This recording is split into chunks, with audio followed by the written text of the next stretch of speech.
forma parte de la frase que guía los teóricos, pero ustedes vieron que todo funciona junto. Así que vamos echando con distintas cosas. Tenemos un eje, sensibilidad, construcción, generación de control motor para la ejecución. Ese sería el plano original.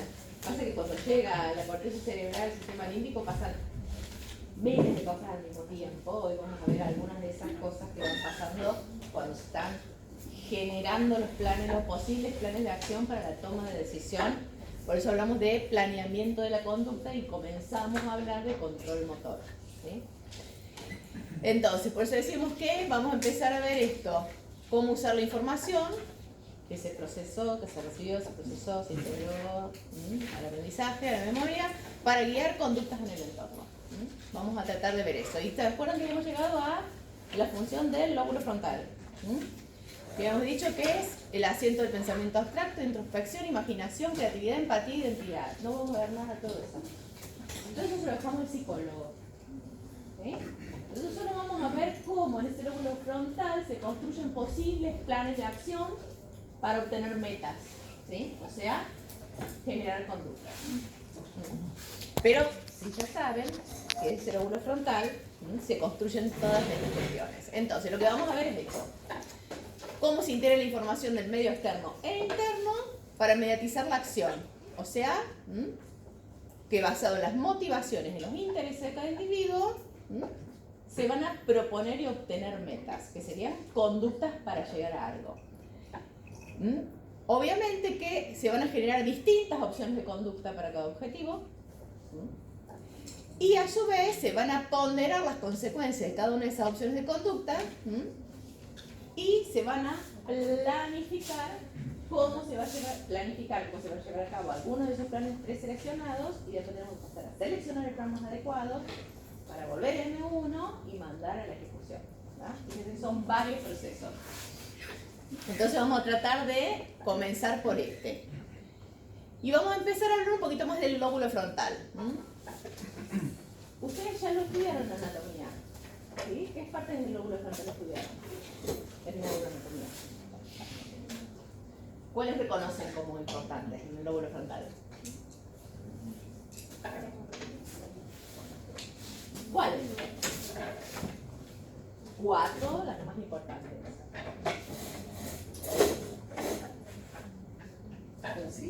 Con número anatómico, o funcionales. No les digo, me digan las áreas de bronce. Bien. La integración motora 1. Bien. O no sé cómo se llama. Bueno, M1, M2. Bien. ¿Qué más? Es la M1. La M2 es la 6. ¿Y qué más? La bloque, la olfatorio, creo que. Más atrás. No, está un poquito más atrás. ¿Qué otras cosas tienen por acá adelante? Y además, por acá adelante y por acá adentro. Porque recuerden que estos dos hemisferios por dentro, ¿sí? ¿Se acuerdan cuáles son? Ahora vamos a ver. Nosotros vamos a guiarnos por estas 4 principales, porque son las que tienen un montón. O sea, y es más, a veces cada maestrito tiene su librito para...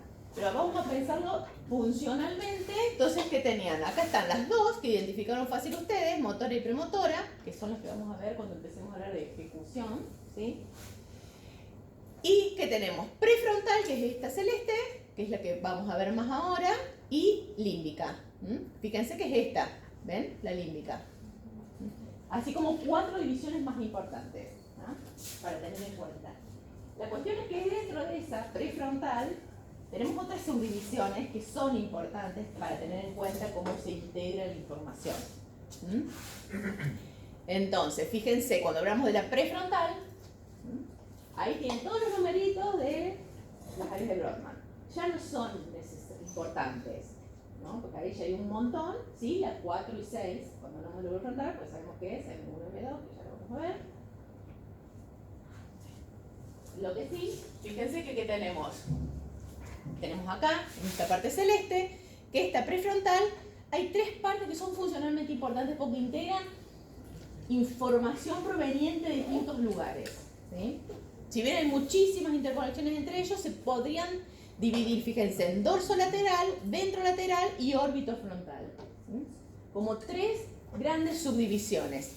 Hay otras subdivisiones, porque ese orbital, depende de dónde los mires, te van a decir lateral, frontal, medial, cada uno, dependiendo el área, lo van subdividiendo. Pero vamos a tener en cuenta, y fíjense acá que tenemos esto mismo, modelizado, que está el dorso lateral, que sería visto desde adentro, que está, este pedacito queda. Acá tenemos el orbital, que sería esto de acá, que esto es fronto orbital, por eso lo tiene el 10 y el 11, el orbital es este solamente. Medial, que es esto, que acá no se ve porque es una vista lateral. Entonces, fíjense que tenemos distintas subdivisiones en ese prefrontal. Y fíjense que tienen el dorso lateral, planeamiento conductual, toma de decisiones, y lo que se llama memoria de trabajo lo van a encontrar ustedes como working memory en algunos de los trabajos que van a leer. Acá fíjense en el orbital, principal cosa que es valor motivacional de los objetos, también participa en la toma de decisiones. Y acá que tenemos en el medial, estado de alerta, control autonómico, control emocional, también participa en la toma de decisiones. Ven que si bien todos integran información para tomar la decisión conductual, todos integran un subtipo, ¿sí?, de información. Ahora lo vamos a ir viendo cada una de esas tres grandes divisiones, que son las más importantes. Prefrontal, dorso lateral. Fíjense que dice uso del conocimiento cognitivo para la planificación motora. O sea que, en el fondo, todo el resto de las estructuras va a terminar enviando la información al dorso lateral prefrontal, ¿sí? Porque es desde ahí, desde donde se va a ir a M6 y a M4. O sea que en el fondo es el que más integra. Ahora, justamente ahí, acá en esta estructura es donde se van a construir. Esto es casi como magia, piensen, ¿no? Son potenciales de acción y después nosotros decimos, acá se construyen los mapas conductuales y la selección de los programas motores, casi como magia, ¿sí? Pero es la forma más linda de decirlo. Ahí se construyen justamente estas cuestiones. La representación y formación de ¿qué? De los planes de conducta. Es como, ustedes imagínense como que si tuviéramos muchos archivitos con plan de conducta 1, 2, 3, 4, 5, 6, ¿sí? En la computadora. Y es eso, así lo representan, ¿no? En realidad utilizan nuestro cerebro para tratar de copiarlo, ¿no? Los informáticos. ¿Quién me dio esto? Ah. Me estoy prestando atención, ya vamos a ver lo que es. Bien, entonces la cuestión es cómo se llega a representar y formar esos planes de conducta. ¿De dónde tiene que recibir la información? Esa dorso lateral prefrontal para poder hacer eso. Obviamente, ¿ustedes qué dirían primero? ¿De dónde tiene que recibir la información para poder construir? Y si ya están construidos, comparar para preseleccionar los posibles planes de conducta en función de un objetivo. ¿De dónde tiene que recibir información sí o sí esa corteza dorso lateral? Prefrontal, dorso lateral. ¿El hipocampo? Sí, va a recibir información de ahí, procesada por el cíngulo, porque el hipocampo va a ir a la corteza límbica, que es singular, y también directa, porque acá hay una cosa importante de tener. Esta corteza va a recibir en crudo y procesado, o sea, va a recibir del cíngulo, que ya tiene procesado cosas del sistema límbico, y del sistema límbico, ¿sí? Y acá si les digo eso, en crudo, ¿qué tiene que recibir? En crudo y medio procesado. ¿De dónde sí o sí tiene que recibir información? Para generar esos procesos cognitivos. No escucho. Tálamo. Y algunas estructuras lo reciben del tálamo también. Sí, algunas lo reciben del tálamo. ¿Sí? Y un poquito más procesado nos estamos acercando. Porque es información sensorial. Sí o sí tiene que recibir información sensorial. ¿Y de dónde lo va a recibir? Todo es input sensorial. ¿Ven? De áreas de asociación, acá las tienen. Todas las que vimos en la otra clase.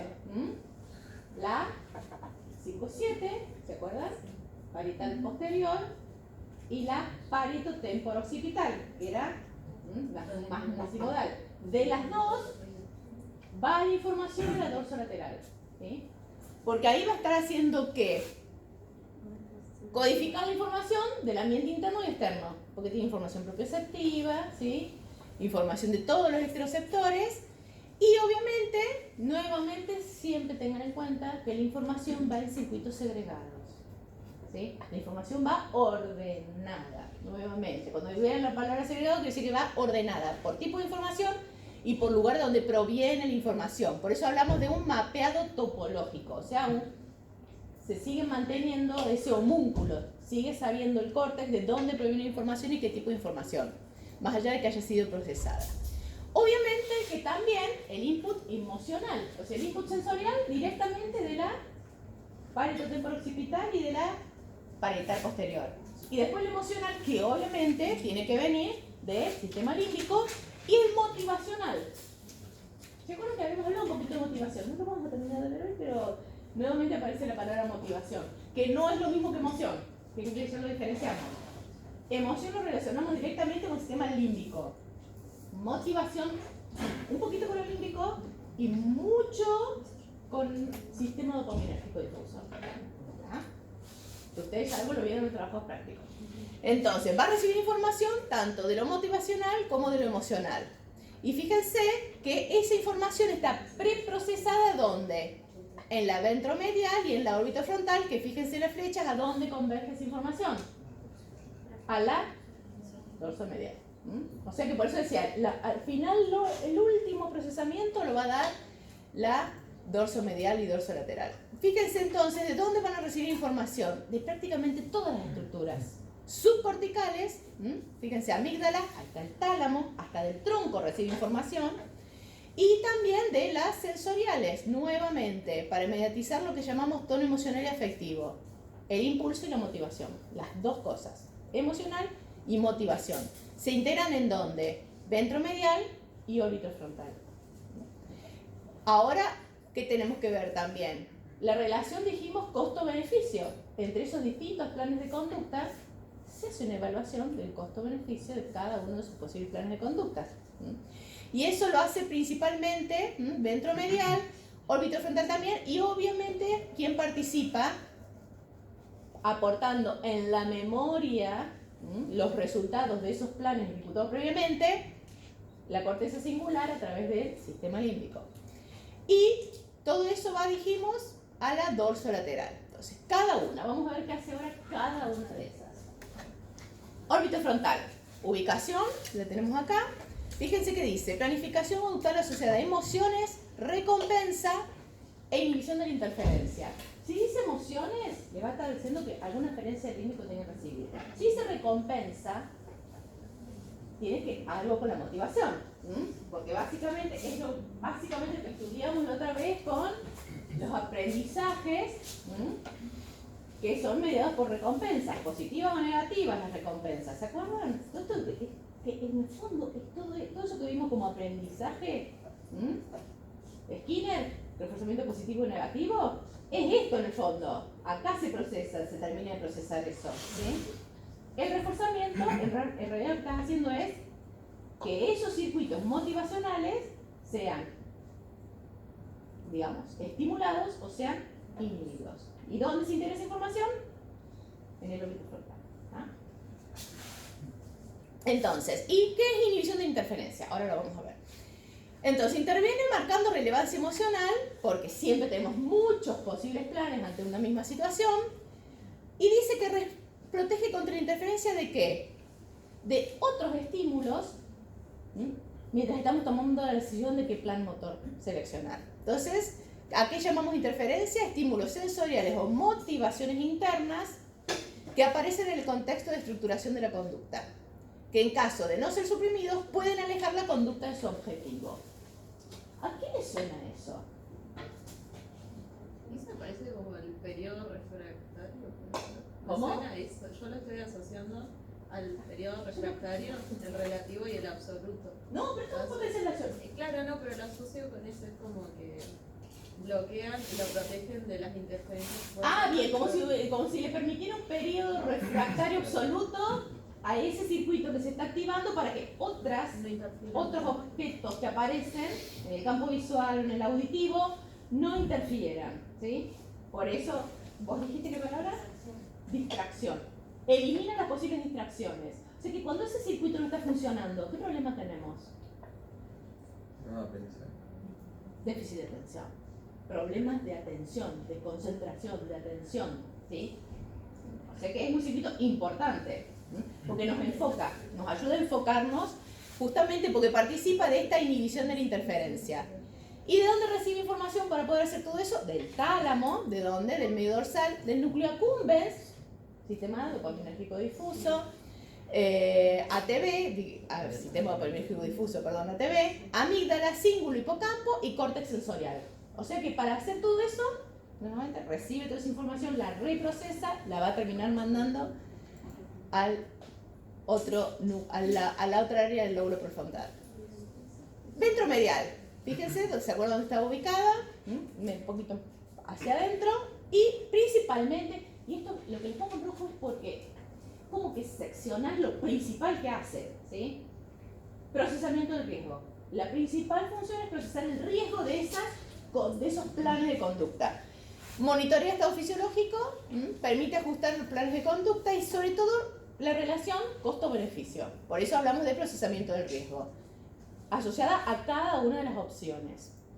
Monitorea el conflicto justamente junto con el singular, porque si hubo conflictos previamente, a través del sistema límbico y cíngulo recibimos información de esos procesos de memoria y condiciones ambientales negativas. Para hacer todo eso, ¿de dónde va a recibir información? Interoceptiva a través del núcleo solitario, porque hablamos de condiciones negativas también que pueden ser internas, condiciones negativas de dolor, por eso hablamos mucho de dolor visceral, por ejemplo. Interoceptiva a través del núcleo solitario, hipotálamo lateral, córtex insular, amígdala. Y fíjense que eso es lo que decimos siempre, esas conexiones que vienen de la amígdala se terminan de mielinizar en el adulto joven. ¿Sí? Adolescencia, adulto joven. O sea, en algunos casos, recién a los 20, 22 años se termina de mielinizar, es la última en mielinizarse, la conexión entre la amígdala y ese órbito frontal que nos ayuda a evaluar el riesgo. ¿Sí? Por lo tanto, es comprensible que niños chiquitos no tengan la capacidad de evaluar el riesgo. ¿Sí? Adolescentes podemos interpretar que tampoco todavía pueden evaluar el riesgo realmente. Esas conexiones son las últimas en mielinizarse. Eferencias. Y tiene eferencias importantes, por eso se las puse. Porque fíjense, así como recibe información interoceptiva, tiene eferencias que a través del sistema vago principalmente van hacia el sistema visceromotor, controla núcleos hipotalámicos, o sea que va a tener influencia esa órbita frontal sobre la secreción de algunas hormonas y sistema autónomo, principalmente asociado a ¿qué? A la expresión de las emociones, que fue lo que vimos la otra vez. Y el cíngulo, es la otra parte interior importante, que es la memoria dirigida a la acción. ¿Ven? Acá está, en esta estructura. Participa de la intencionalidad de respuesta, analizando el contexto acorde a la memoria. O sea que termina de informar todos los pasos previos, todas las experiencias previas para procesar la información. Obviamente, fíjense con acciones amígdala, hipocampo, septum, todo el sistema límbico, hipotálamo anterior, caudado putamen, que es parte de ¿qué? De los ganglios de la base, dorso medial del tálamo. Fíjense que recibe información cruda del tálamo todo esto. ¿Pero de qué núcleos principalmente los recibe? De los mismos núcleos que vimos que participan en el procesamiento sensorial.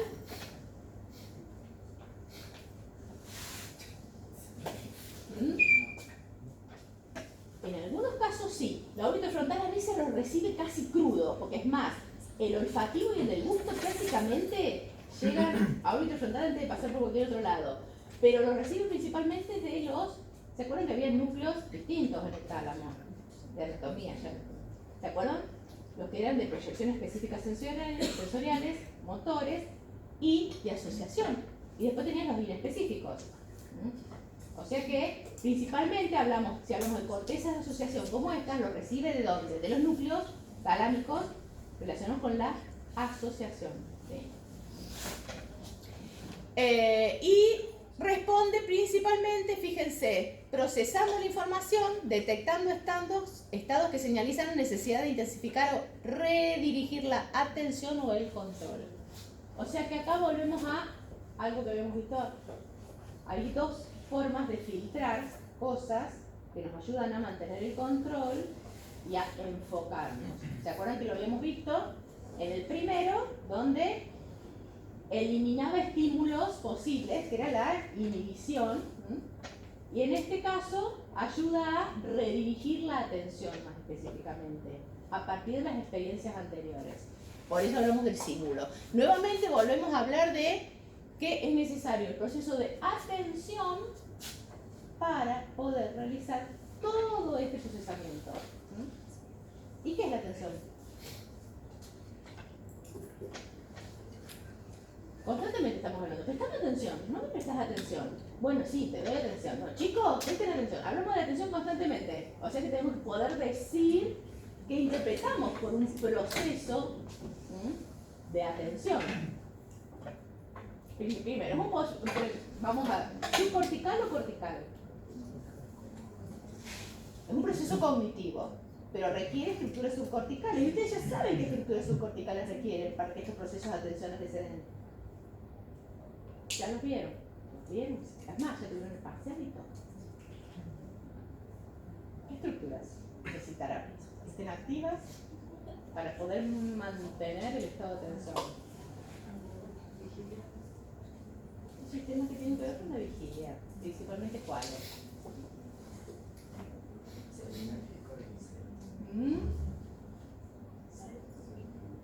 ¿El SARA se acuerdan cuál era? Bien, que ya lo vieron, que lo vamos viendo. El sistema modulatorio difuso lo tenemos siempre. Lo hemos visto para regulación neuroendócrina, lo hemos visto para pasar del estado de sueño a vigilia. Y ahora los vemos principalmente para los estados atencionales, como parte de los sistemas que tienen que ver con la atención. Entonces, todo el procesamiento de esta información, dijimos, implica la selección y la dirección de nuestra atención, que es una función cortical. ¿Sí? La atención es una función cortical. El pensamiento también es una función cortical. La introspección también, pero sí o sí vamos a necesitar de otras estructuras subcorticales para procesarlos. Entonces, vamos a decir, bien, la información que recibimos es excesiva, por eso es necesario un proceso que nos haga focalizarnos en algo. ¿Sí? Toda la información sensorial es excesiva. La selección permite la adaptación y la supervivencia y se da por dos procesos importantes. ¿Cuáles serán los dos procesos que nos hacen seleccionar estímulos a través de procesos de atención? Uno es objetivo, ya se lo adelanto, y el otro es totalmente subjetivo. Piensen en ustedes, ¿cuándo un estímulo llama la atención? ¿Cuáles son los procesos objetivos y cuáles serían los procesos subjetivos de ese proceso? El objetivo pasa la motivación. ¿La motivación? ¿El cuál? El objetivo. No, acuérdate que ob es de afuera de uno, subjetivo es interno. Entonces es subjetivo, puede ser la motivación, pero es un proceso subjetivo. Y entonces objetivo, ¿cuál sería? No escucho. No, porque eso es subjetivo el dolor. ¿Algún estímulo visual, auditivo? El tamaño, color. El tamaño, el color, la intensidad del sonido, o sea, las características del estímulo, porque todos son estímulos. Todos son estímulos. Pero es el que justamente te llamó la atención. Si no, ¿en qué se basan los publicistas? En eso. Se basan en esas dos cosas. Se basan en las propiedades del estímulo, intensificar las propiedades del estímulo, que serían las objetivas, y acercarse a las subjetivas del individuo a quien le quieren vender algo. Entonces, llama la atención. O sea que ahí tenemos justamente los dos procesos, por las características del estímulo y por las características del observador. Experiencias anteriores, valores, intereses, motivaciones, son totalmente subjetivas, ¿sí? Nosotros obviamente nos vamos a atender a los procesos que hacen a lo subjetivo. Pero obviamente, cuando ustedes ven ese símbolo, es fácil evocar en la memoria, automáticamente se evoca en su memoria. ¿Por qué? Por dos características. Las características subjetivas, obviamente, ya sea por gusto o por disgusto, porque siempre lo desearon y lo llevaban poco, ¿sí? O porque fueron muchos y se intoxicaron. O sea, por distintas razones totalmente subjetivas, lo identifican fácilmente. Y las objetivas fue que tuvo un diseñador que estuvo pensando cuán amarillo, cuán grande, la forma fácil de identificar, y identificar sobre todo cuando está en medio de miles de señales que quieren llamarnos la atención. ¿Sí? Miles. Obviamente que uno enfoca su atención de acuerdo a qué. Cuestiones subjetivas. Tengo hambre. No vas a mirar el de Fantasma de la Ópera si tienes hambre. Tu atención se va a ir directamente a la M de McDonald's. Ahora, si las hamburguesas no te gustan porque sos vegano y en realidad estás yendo a sacar la entrada del teatro, no vas a ver, no la ves a la M, no la ves, no sé si se entiende, no se ve. Hay cosas, justamente, eso que usted dice, no lo vi, porque nuestra atención, nuestras cuestiones subjetivas, nuestros sistemas atencionales no estaban en eso, y el estímulo no fue lo suficientemente fuerte. Es la conjunción de las dos cosas. Ahora, cuando hablamos entonces de atención, decimos un proceso cognitivo, de control de que de esa cantidad de estímulos que permite seleccionar de una cantidad de alternativas el estímulo tarea que se desarrollará. Eso sería la atención o el proceso atencional. Ese proceso entonces, fíjense, tiene como tres grandes bloques para poder darse. Y ahí tienen tres estructuras. Tienen la frontal, que es lo que estuvimos viendo recién, ¿ves? La frontal, tienen una que viene del tronco y otra que viene de parietal posterior. Justamente son esas, las tres áreas. La que está en rojo se llama circuito atencional posterior y orienta en función de los estímulos sensoriales. Ahí sí son, ¿qué cosa? La integración de todos los estímulos sensoriales, y esa información es enviada al frontal, libera acetilcolina y está llevando toda la información de todos los estímulos, ¿sí? Y ahí está identificados esos estímulos, ¿por qué? Por intensidad, por tamaño, por color, ¿no? Pero para poder hacer eso, necesitamos que eso que está en celeste abajo, circuito atencional de vigilancia y mantención del estado de alerta, esté activo, ¿sí? Que sería parte del SARA. Por eso, en parte del SARA.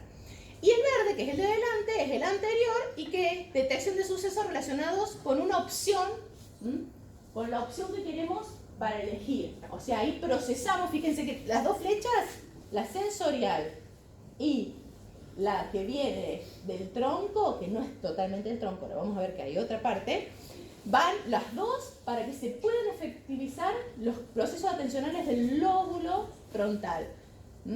Y ahí tenemos, por eso hablamos de atención ejecutiva, porque es parte de un proceso cognitivo, función superior, ¿sí? Ya estamos hablando de funciones superiores, cuando hablamos de atención estamos hablando de una función superior, ¿sí? Y que ayuda a monitorear y resolver problemas. Entonces, acá ampliamos eso. Dijimos, la información sensorial llega de la posterior, principalmente de la parietal posterior, vías colinérgicas, ¿sí? ¿A dónde? Al frontal, al córtex prefrontal. ¿Ven? De acá, con acetilcolina, llega acá. Acá, ¿qué tenemos?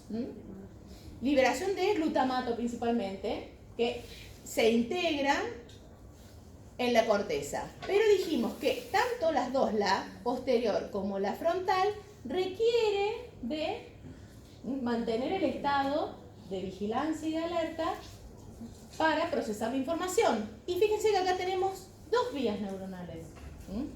Por un lado tenemos locus ceruleus, que se libera. Y acá que tenemos eritro ventral. ¿Qué se libera? Dopamina. O sea que en el fondo estamos haciendo dos cosas. Lo marcamos como uno solo principio, pero en realidad son dos vías importantes. ¿Sí? Y una va a la parietal posterior y la otra va al frontal. Y ustedes ya saben esa vía dopaminérgica que viene del área tegmental ventral, ¿con qué está relacionada? Ya lo dijimos varias veces. Con la motivación. Y ahí que tenemos, por un lado, estamos filtrando el procesamiento cognitivo atencional a través de qué? De la motivación. Y por el otro lado, estamos filtrando los niveles atencionales de acuerdo al estímulo. Características objetivas, características subjetivas. Todos se terminan de integrar en el lóbulo frontal. Entonces, fíjense, acá que tenemos, todo esto tiene, fíjense que tiene más vías, ¿no? La simplificamos, una sola gran vía. Todo esto está hiper simplificado.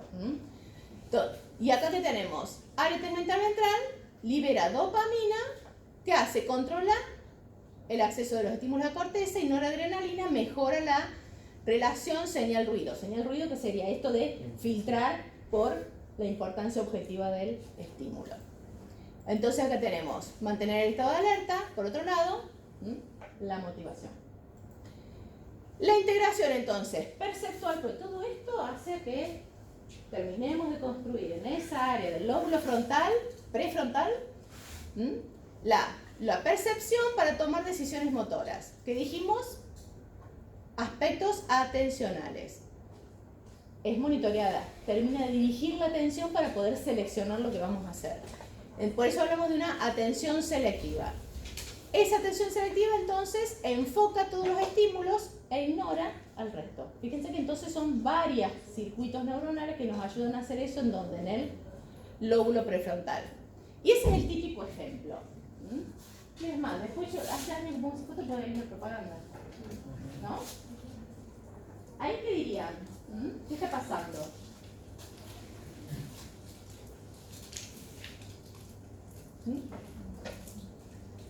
¿Qué pasa? Está ejecutando un acto motor. Fue decidido, planeado, seleccionado. ¿Sí? Está ejecutando un acto motor. ¿Y qué está pasando mientras está ejecutando ese acto motor? Que teóricamente todos esos circuitos atencionales están dirigidos al objetivo de una meta, que es conducir el auto hasta tal lugar. Son instantáneamente alterados atencionalmente por un estímulo que resulta ser subjetivamente más importante que el otro plan motor que se está ejecutando. ¿Sí? Ahora, ¿el órbito frontal llevó bien a cabo su función? ¿Qué hacía el órbito frontal? ¿Se acuerdan? Casi, más todo es así, ¿no? No es que está 5 minutos monitoreando el riesgo. Era el de motivación. División de la inteligencia. Bien. Entonces, ¿se acuerdan que tiene lo motivacional? Capaz que está esperando una llamada importante. ¿Sí? Y después que teníamos ventromedial, sistema límbico, o sea que evidentemente no ha tenido una mala experiencia atendiendo el teléfono mientras va manejando. Tampoco aprendió de las propagandas. ¿Sí? O todo lo que viene del sistema límbico termina obturando cualquier procesamiento cognitivo, que es lo que estuvimos viendo. ¿Sí? Llegan muchas más aferencias del sistema límbico que pueden modificar todo el procesamiento cognitivo. Y el procesamiento del riesgo, costo-beneficio, ¿sí? Posiblemente, si lo motivacional espera una llamada importante, ¿sí? Se evalúa instintivamente el costo, instantáneamente el costo-beneficio. ¿Sí? Porque como no hubo nunca un problema teniendo el celular mientras no por teléfono, y estoy esperando una llamada importante, totalmente subjetivo, lo atiendo. No sé si pasará lo mismo después que atropelló a una persona. ¿Sí? Porque el procesamiento cambia abismalmente. He dicho que atropelló a una persona, o sea, todo lo que provenía del sistema límbico como planes posibles de conducta, porque el plan posible de conducta es, imagínense como esas carpetitas, no atiendo rápido, dejo que suene 10 veces y espero el semáforo. O sea, hay muchos posibles planes de conducta, ¿sí? Y seleccionamos aquel donde se integró toda esa información que vino del sistema límbico, del sistema atencional. Y obviamente, al final lo que termina dirigiendo la acción es la atención. Porque nosotros cambiamos el plan de acción por un estímulo más importante al que fue dirigida nuestra atención. En realidad es eso, siempre están compitiendo el programa motor con los estímulos que fueron procesados por los sistemas atencionales. Por eso hablamos de atención selectiva. Todo esto que vimos hasta ahora que pasa, pasa obviamente, son todas actividades cognitivas. Todo lo que estuvimos viendo desde que llegó la información a S1 son todas actividades cognitivas, se realizan en la corteza. Y obviamente dependen del estado de conciencia.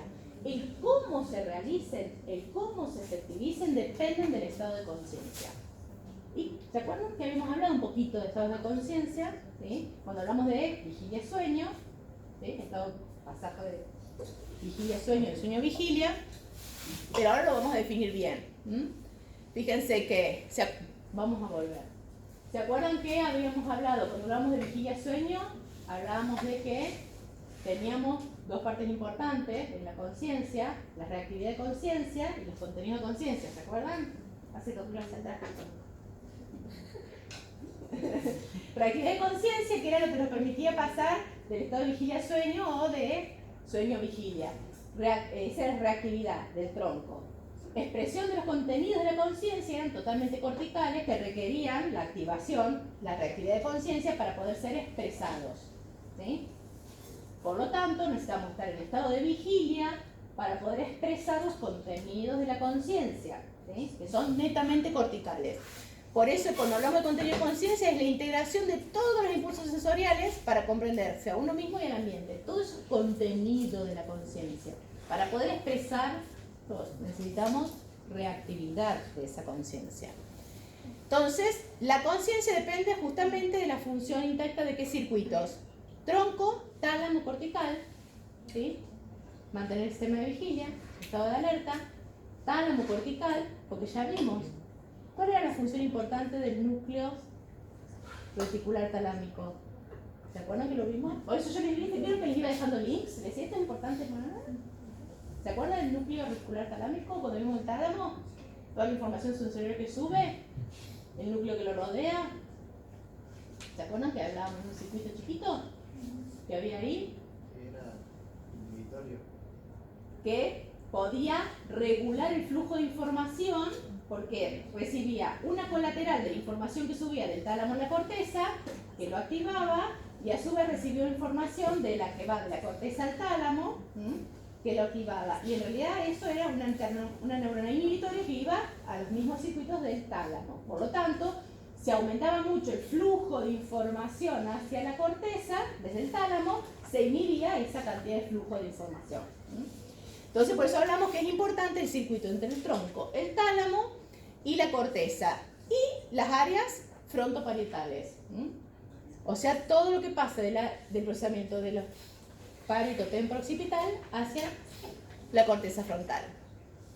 Y la actividad de la corteza en su totalidad que refleja patrones de activación del sistema tálamo-cortical. Porque en el fondo, la corteza sensorialmente va a estar activa y vamos a ver que el sistema motor también va a depender del tálamo, ¿sí? Por eso el circuito del que ya nos habló en la base, ¿cómo es? Córtico, estriado, pálido, tálamo cortical. O sea que siempre, ya sea para lo sensitivo o para lo motor, la reactividad de la corteza va a depender de la actividad del tálamo. ¿Sí? Y por último, para poder entender todo esto, entonces vamos a tener que diferenciar dos palabras que a veces las usamos como sinónimos. Lo que es el despertar, que en inglés lo van a encontrar como wake awake, que es cuando revertís el estado de sueño, vigilia, es el despertar. ¿Qué? Donde participa el SARA principalmente. Y lo otro es el nivel de activación o de vigilancia, que lo van a encontrar con la palabra arousal. No es lo mismo. Obviamente, para mantener el estado de vigilancia, vas a tener que estar despierto. ¿Sí? Pero estar despierto implica tener distintos niveles de vigilancia. ¿Se entiende el concepto? Por eso no son sinónimos, aunque los podamos usar como sinónimos. Todos estos procesos cognitivos que se van a expresar como contenidos de la conciencia son lo que llamamos funciones superiores. Entonces, la percepción ya es una función superior. Esa construcción del medio interno y externo es una función superior. La atención es una función superior. La memoria, el aprendizaje, el lenguaje son funciones superiores. Nos falta ver, bueno, memoria, aprendizaje ya lo vimos, memoria y lenguaje, lo ven en el trabajo práctico, porque si no tenemos como 20 teóricos de neuro. Nos falta ver funciones ejecutivas que las vamos a ver hoy, ¿sí? Pero tengan en cuenta que todas esas, cuando hablamos de funciones superiores, todas esas son funciones superiores, ¿sí? Que obviamente son procesos cognitivos. Podemos ampliar un poquito más y hablar de metacognición. Porque siempre en los libros de educación, ustedes se han leído algo, es lo que uno aspira es que los procesos metacognitivos del estudiante, que el estudiante desarrolle procesos metacognitivos para autorregular su aprendizaje. Eso sería como, primero tenemos que interpretar que es metacognitivo. Sabemos que es cognitivo. Todos esos procesos se tienen que llevar a cabo, son procesos cognitivos. Para llegar recién a la metacognición, o sea que lo que es nosotros como docentes esperamos de ustedes, ¿qué es? Que desarrollen procesos metacognitivos, que son capacidad de monitorear y controlar los propios procesos cognitivos. ¿Sí? O sea que, por eso hablamos de autorregulación de sus propios procesos cognitivos. Y aún más, sería fantástico que llegaran a esto. Fíjense que dice, heterometacognición, capacidad de pensar lo que el otro puede estar pensando, pensar o reaccionar en relación a una situación o evento particular. Lo hacemos. O sea, ahora saben el nombre, porque lo hacemos, no. Ya saben ahora qué es lo metacognitivo. Porque ustedes se sientan y miren y dicen, no, esto realmente no lo entendí. Están haciendo un proceso metacognitivo. Están evaluando todos sus procesos y obteniendo una conclusión. ¿Sí? Es un proceso metacognitivo. Cuando están diciendo, la profe se da cuenta que no tengo idea de esto, están haciendo un proceso heterometacognitivo. ¿Sí? Y yo constantemente, cuando nos miro en los exámenes orales, ya más o menos sé, porque son años de hacer procesos heterometacognitivos. ¿Sí? Es adelantarse a lo que puede hacer o va a reaccionar. Que no hablamos de empatía, porque la empatía es más a través del sistema límbico. ¿Sí? Esto es muy cognitivo, es bien procesamiento cognitivo. Pero son procesos que los hacemos siempre. Pero cuando conocemos que los hacemos, los podemos perfeccionar. ¿Sí? Porque ya sabemos lo que estamos haciendo, entonces podemos perfeccionarlos. Entonces, todos esos procesos cognitivos, metacognitivos, heterometacognitivos, se hacen en estado de conciencia. O sea, cuando estamos despiertos. Pero obviamente, todas esas funciones neurocognitivas superiores, que dijimos recién, se van a hacer con distinta eficiencia o efectividad de acuerdo al estado de alerta o de vigilancia. ¿Se entiende la relación? Bien. Fíjense, ¿me siguen hasta ahora? Fíjense lo que tenemos. Acá sería el estado de alerta o vigilancia. Y acá que tenemos la performance, ¿baja o alta? Fíjense que a medida que aumenta de menor a mayor el estado de alerta o vigilancia, llegamos a la cumbre de nuestra performance. Pero si aumenta demasiado el estado de vigilancia o de alerta, ¿qué pasa con la performance de los procesos cognitivos? Cae. A ver, ejemplifíquenmelo ustedes, ¿cómo se identifican con esa curva? A ver. Identifíquense. Cuando estás nervioso, ¿dónde estás? ¿En qué parte en qué eje estás? ¿Y en qué parte en qué eje estás? ¿En el de arousal o en el de performance? ¿O si estás nervioso? El arousal. Bien. Además, alto. Está alto. Bien. ¿Y entonces tus procesos cognitivos cómo van a ser? Abajo. ¿Sí? O sea que a medida cuanto más nerviosos, entramos en estado de ansiedad, estamos en estado de pánico, nuestros procesos cognitivos caen. ¿Sí? ¿Sí? Ya vamos a ver que para la vida y los procesos cognitivos está bueno un poquito de cortisol, pero no mucho cortisol. Cuando veamos estrés vamos a terminar de cerrar esto. Eso ¿Sí? cuando te quedas en blanco. Por ejemplo. O sea que acá justamente le hice lo mismo para actividad académica. Fíjense que tenemos, obviamente, bajo nivel de estado de alerta o vigilancia, están a los lados. Por eso están bajos los procesos de eficiencia, el proceso cognitivo es muy bajo. Fíjense que cuando llegamos al estado óptimo de alerta, justamente es cuando podemos expresarnos mejor. Fíjense qué va pasando cuando el estado de alerta aumenta. Dormimos mal, ¿sí? Llegamos a estados de ansiedad, estados de pánico. Procesos cognitivos totalmente abolidos en esos estados. ¿Sí? O sea que lo bueno es tratar de mantener un estado de alerta o vigilancia al medio, ni bajo ni alto. Ahora, ¿cómo mantenemos nuestros estados de alerta o vigilancia ahí? ¿Cómo hacemos? Primero tenemos que saber quiénes participan de mantener esos estados, que se queden neurotransmisores, participan de mantener esos estados de alerta o vigilancia. Obviamente, neuronas colinérgicas del SARA promueven la vigilia, como ya vimos antes, y mantienen el estado de vigilancia. O sea, la acetilcolina es muy importante en esto. Acá que tenemos, fíjense que va hacia los dos hemisferios, la corteza cerebral, y vamos a recordar que tiene, ¿se acuerdan? Vamos a volver al sistema colinérgicos difusos. Volvemos. Que tiene como dos grandes grupos. El mesocefálico, que proyecta tálamo y ganglios de la base, o sea que ya sabemos que tiene importancia también en el control motor. Siempre que vean que tiene información que manda ganglios de la base, ya sabemos que tiene para control motor. Y sabemos que va al tálamo, o sea que va a controlar todo, experiencias sensitivas, motoras asociativas. Los núcleos los van a encontrar con estas siglas, PPT, LDT, porque son los pedúnculos pontinos, tegmentales pedúnculos pontinos y los laterodorsales pontinos. Acá los tenemos, ¿ven? Que son los que están. Y acá tenemos que no llegan, fíjense que llegan a estructuras subcorticales, no son los que llegan a la corteza, ¿sí? Pero son los más importantes porque son los que participan del despertar y mantienen el estado de vigilancia. ¿Por qué son los más importantes? Porque cuando los vemos de cerca, a estos nucleocitos, que son estas neuronitas colinérgicas, fíjense que sus aferencias a dónde llegan, al tálamo, pero ¿a dónde más llegan? Al núcleo reticular talámico, ¿sí?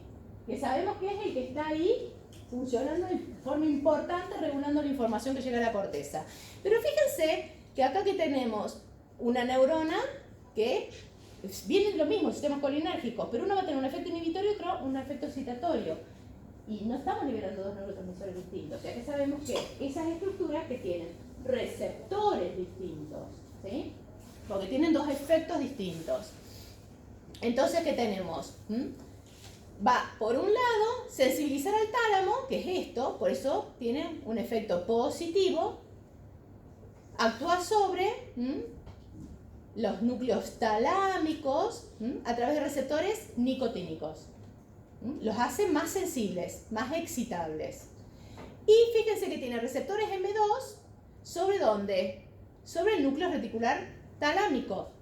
Entonces está inhibiendo la inhibición que hace ese núcleo reticular talámico.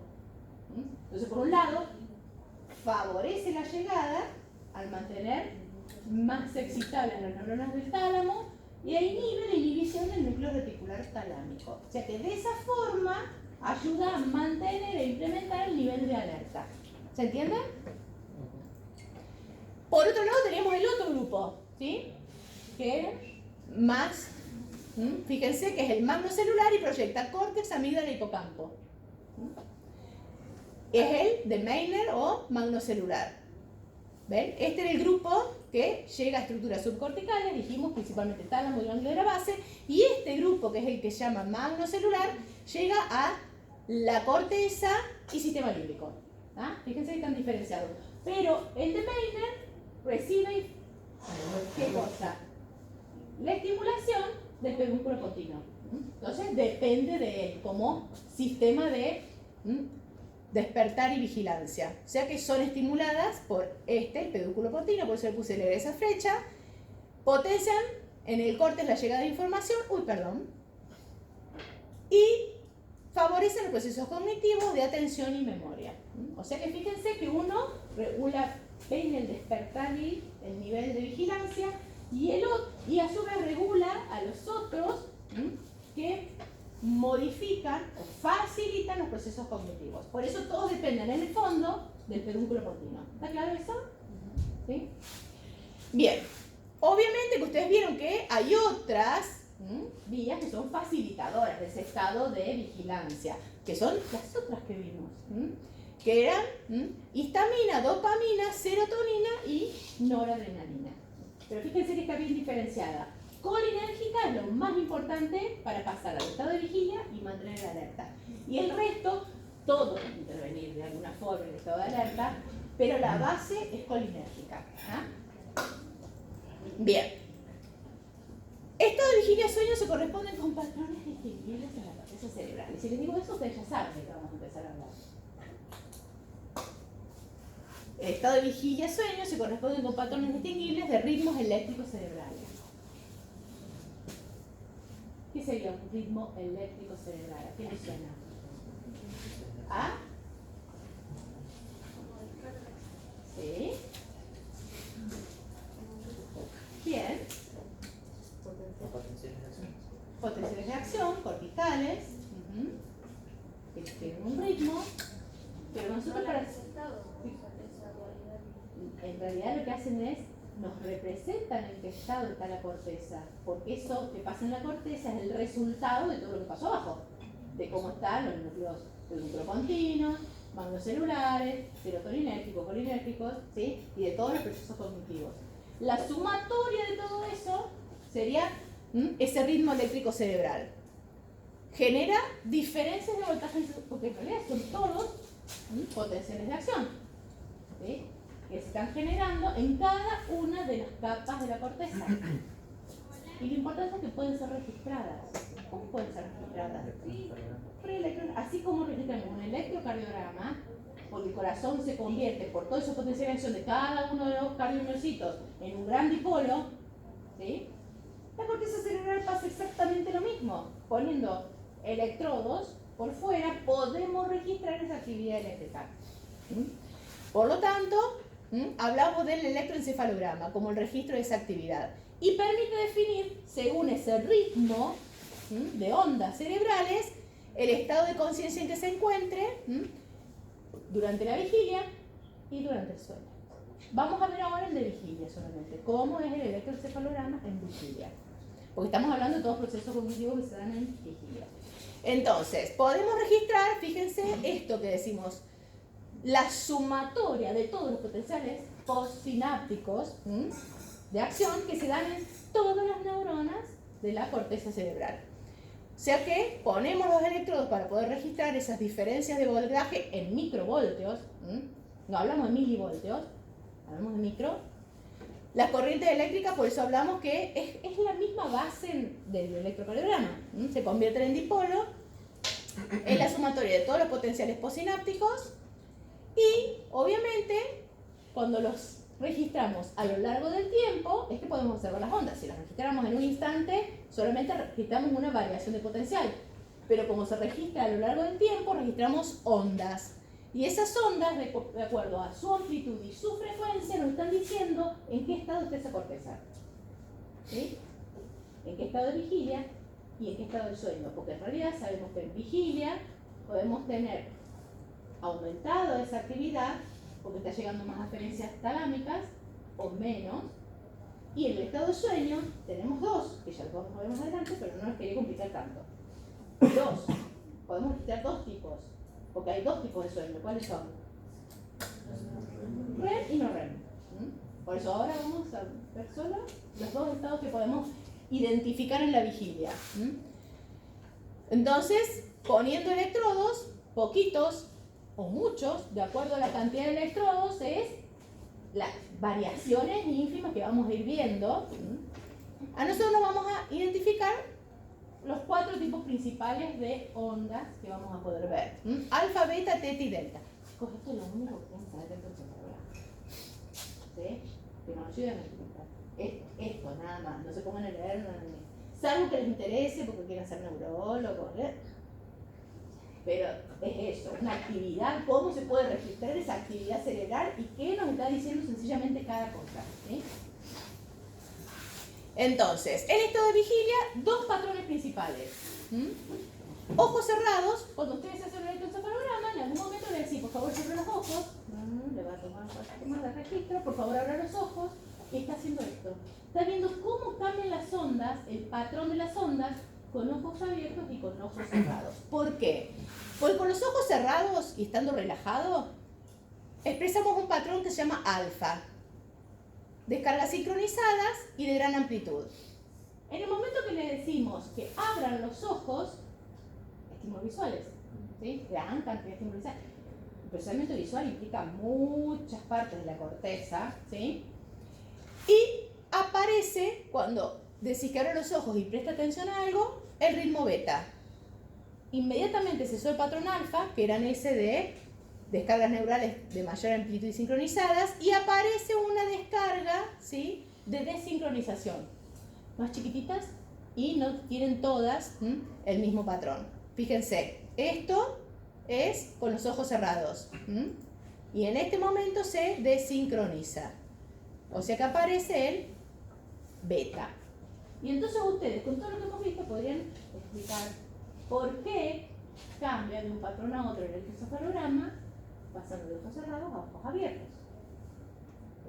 En realidad, ¿cómo? No por qué. ¿Cómo?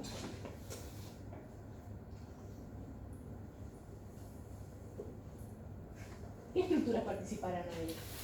Estamos de ojos cerrados y relajados a ojos abiertos y prestando atención. ¿El parito temporooccipital?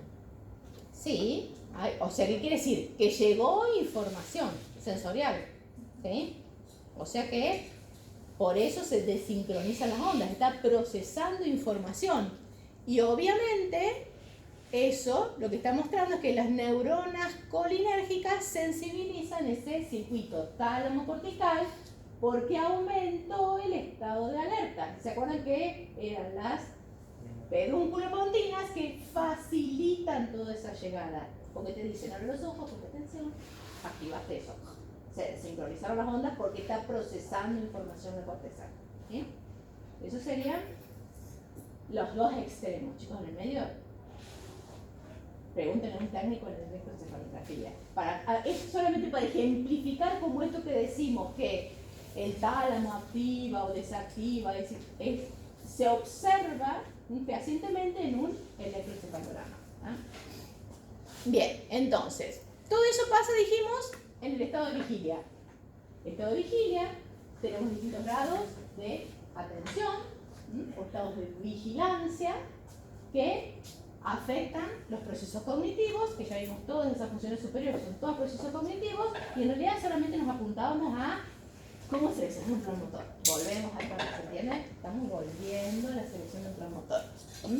Ahora, justamente cuando hablamos de que tiene que estar todo indemne el tronco, ahora ya saben por qué tiene que estar indemne el tronco, porque nos ayuda a mantener el despertar y estado de vigilancia, el tálamo, porque es el que favorece o no la llegada de información, y la corteza. O sea, ahora ya pueden fundamentar por qué tienen que estar indemne esos circuitos para realizar las funciones cognitivas. Y nos faltaba definir dentro de esas funciones superiores lo que eran las funciones ejecutivas. ¿Se acuerdan que hablábamos desde percepción, atención, memoria, lenguaje?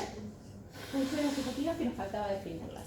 Fíjense que son conjunto de habilidades cognitivas de organización superior, por eso decimos que son funciones superiores, que permiten la eficacia conductual en un momento determinado, transformar el pensamiento en acción y ejecutar su control de esa conducta. O sea que son un conjunto de funciones que es esperable que todos las ejerzamos adecuadamente. Son de las más importantes. Cuando alguna de estas funciones ejecutivas está desajustada, tenemos problemas. Entonces, ¿cuáles son esas funciones ejecutivas? Fíjense, todas esas son funciones ejecutivas de ese lóbulo frontal. Fíjense primero, y todos ustedes trasládenlo por favor a ver si lo hacen o no mientras están estudiando. ¿Sí? Primera, conceptualización. ¿Qué quiere decir? Establecer categorías, organizar la información de acuerdo a un concepto. Es una función cognitiva. ¿Sí? Y es la primera función cognitiva. No se puede hacer nada si no conceptualice algo, si no establece categorías, si no construye categorías, lo que sea. Fíjense que en la historia de la humanidad se la pasó construyendo categorías, nos la pasamos clasificando, que es construir categorías. ¿Sí? ¿Por qué? Porque es la forma más fácil de ubicar las cosas, construir categorías. Cada uno construye sus propias categorías. ¿Sí? Por eso es importante establecer las categorías y organizar la información alrededor de esas categorías o conceptos. Formular metas, generar y seleccionar estados deseables en el futuro. ¿Sí? Las construís, las pensás. ¿Sí? Establecer relaciones, ¿sí? Debido a eso, que son expresiones de deseo, chicos, nada más. ¿Sí? A corto plazo, mediano plazo, a largo plazo, pero formulación de metas. Selección y prospección de las acciones, secuencias necesarias para alcanzar un objetivo con función temporal. ¿Sí? Por eso siempre decimos, tenga una visión prospectiva. ¿Sí? La visión prospectiva es una de las formas, después vamos a ver cuando veamos estrés, de mantenernos en el medio de el estado de arousal. Justamente poder hacer esa función ejecutiva nos ayuda a mantenernos en el medio. Es un ejercicio cognitivo. ¿Sí? A veces se hace naturalmente, a veces hay que aprender a hacerlo.